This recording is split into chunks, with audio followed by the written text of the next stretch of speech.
Goodreads was right. This was Project Runway meets Mulan, and I was here for it. Hi, I'm Megan, and this is Spin the Dawn. Spin the Dawn by Elizabeth Lim is 392 pages and is the first book in the Blood of the Stars duology.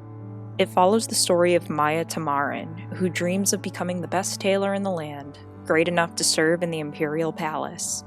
But there is one thing standing in her way. She's a girl, and the best thing that she can hope for is to marry well. When a royal messenger summons her ailing father, who was once a tailor of great renown, to the court, Maya poses as a boy and takes his place. She knows that she'll be executed if her secret is discovered, but she'll take the risk to achieve her dream and save her family from ruin. There's just one catch. Maya is one of 12 tailors vying for the job. The competition to determine who will become the Imperial Tailor is wrought with backstabbing and lies, as the tailors compete in challenges to prove themselves. Maya's task is further complicated when she draws the attention of the court magician, who seems to see straight through her disguise. And nothing could have prepared her for the final challenge, to sew 3 magic gowns for the Emperor's reluctant bride-to-be, from the laughter of the sun, the tears of the moon, and the blood of the stars. With this impossible task before her, she embarks on a journey to the far reaches of the kingdom, a journey that will change her more than she ever could have imagined. I really don't have a bad word to say about Spin the Dawn.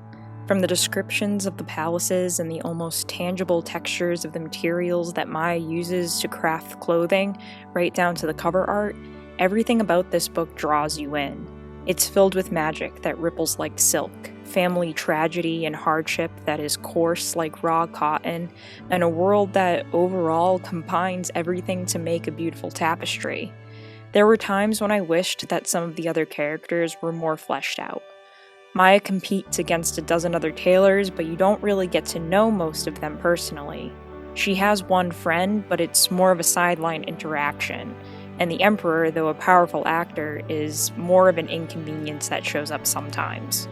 However, the interactions that Maya has with these people don't feel empty, and the plot quickly takes her away from the palace and across the land where the pages are filled with her completing the trials demanding for the magic dresses.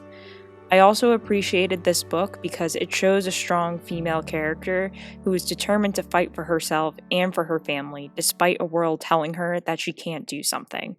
She falls in love, and though that relationship is important to her, it is never the sole point that defines her. Her value as a person is never depreciated because of her romantic interactions with a man. I give Spin the Dawn 4 stars. Ultimately, it's a book that is steeped in Chinese culture and simmers with magic, but also has an underlying fortitude. It shows its readers that even when the cards are stacked against you, the greatest strength you have is within yourself and the skills you take pride in.